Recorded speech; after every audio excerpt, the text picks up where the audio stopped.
पल्लवी, आप सभी का ग्राम सेवा न्यूज चैनल में तहे दिल से स्वागत करती हूँ। ग्राम सेवा न्यूज चैनल महाराष्ट्र में भिवंडी, शिरडी, सूरत, नासिक, सोलापुर, बेंगलोर इन सभी शहरों में गुजराती के साथ साथ मराठी, तेलुगु और हिंदी माध्यम के द्वारा प्रसिद्ध हुए। आज ही ग्राम सेवा न्यूज चैनल को सब्सक्राइब करें, शेयर करें और लाइक करें। హైదరాబాద్ పాతబస్తీలోని 10 ఏళ్ల తెలంగాణ ఆవిర్భావ దశాబ్ది ఉత్సవాల సందర్భంగా ఛత్రినాక, మొగిల్పుర, సంతోష్ నగర్ పోలీస్ స్టేషన్ పరిధిలో తెలంగాణ రాష్ట్ర సాధనలో ప్రాణత్యాగాలు చేసిన అమరులకు నివాళులర్పించి జాతీయ పతాకాన్ని ఆవిష్కరించిన అనంతరం జాతీయ గీతాన్ని ఆలపించారు. అనంతరం పలువురు అధికారులు ప్రత్యేక తెలంగాణ రాష్ట్రం కోసం ప్రాణత్యాగాలు చేసుకున్న అమరుల త్యాగాలను స్మరించుకునే రోజు అని కొనియాడారు. ఈ కార్యక్రమంలో Chatrinaka CI V Srinivasareddy, Mogilpura CI P Nagadurga Prasad, Santosh Nagar CI Raghuveerareddy మరియు ఎస్ఐలు, పోలీస్ సిబ్బంది పాల్గొన్నారు.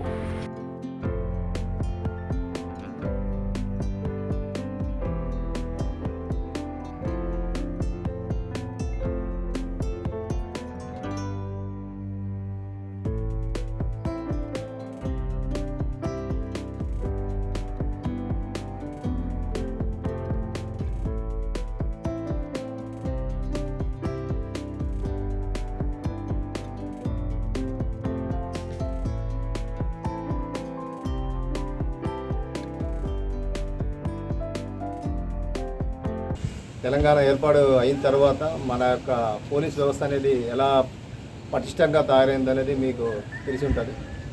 బిఫోర్ తెలంగాణ 2014 కన్నా బిఫోర్ ఎలా ఉంది, ఆ తర్వాత మన యొక్క పని విధానంలో కానీ మనకి ఇచ్చే ఎక్విప్మెంట్ ఏవైతే ఉన్నాయో వాటిలో కానీ వాహనాల మెయింటెనెన్స్ కానీ అన్నీ ప్రతి దాంట్లో మనకి ఏముంది తేడా కనిపిస్తుంది.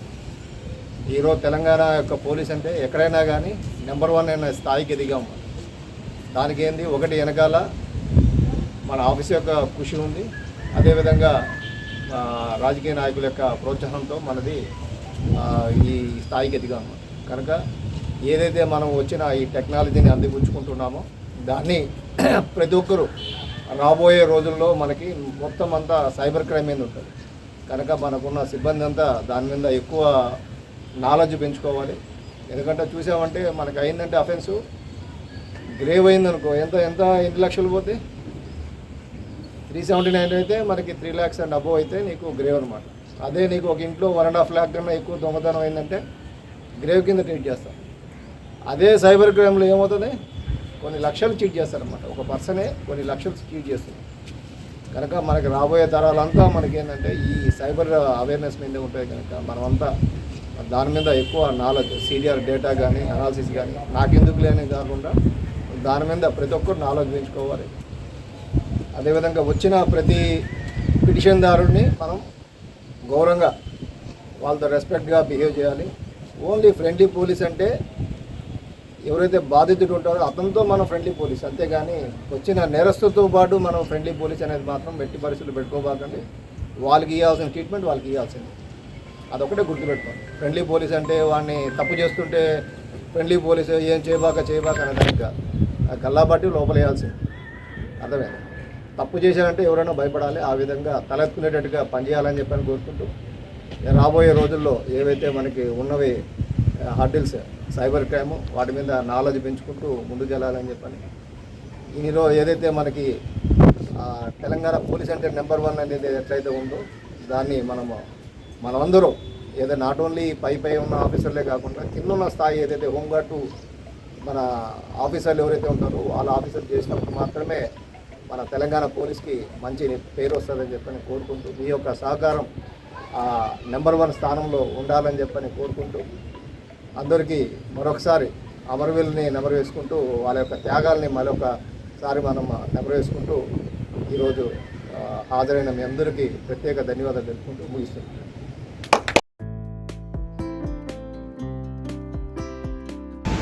1947లో మనకు స్వతంత్రం వచ్చిన తర్వాత అప్పుడు బ్రిటిష్ పరిపాలన ఉన్న స్టేట్స్ అండ్ ప్రిన్సిపల్ స్టేట్స్ రెండుగా మనకు భారతదేశం ఏర్పడింది. దెన్ భాషాపరహిత రాష్ట్రాల కోసం 1953లో ఫజల్ అలీ కమిషన్ ఏర్పాటు చేయడం జరిగింది. అప్పుడు మనకు 1956 నవంబర్ 1న ఉమ్మడి ఆంధ్రప్రదేశ్ రాష్ట్రం ఏర్పాటు చేయడం జరిగింది. ఆ తర్వాత 1969 నుంచి 2014 వరకు మన తెలంగాణ రాష్ట్రం కోసం చాలా ఉద్యమాలు జరిగాయి. దానిలో సెంట్రల్ గవర్నమెంట్ మనకు 2014 జూన్ 2న తెలంగాణ రాష్ట్రాన్ని ఏర్పాటు చేయడం జరిగింది. ఆ సందర్భంగా మనం ప్రతి సంవత్సరం జూన్ 2న మన రాష్ట్ర అవతరణ వేడుకలు జరుపుకుంటున్నాము. ఈ సందర్భంగా మనందరము మరొకసారి మన విధులు, మన కర్తవ్యాలు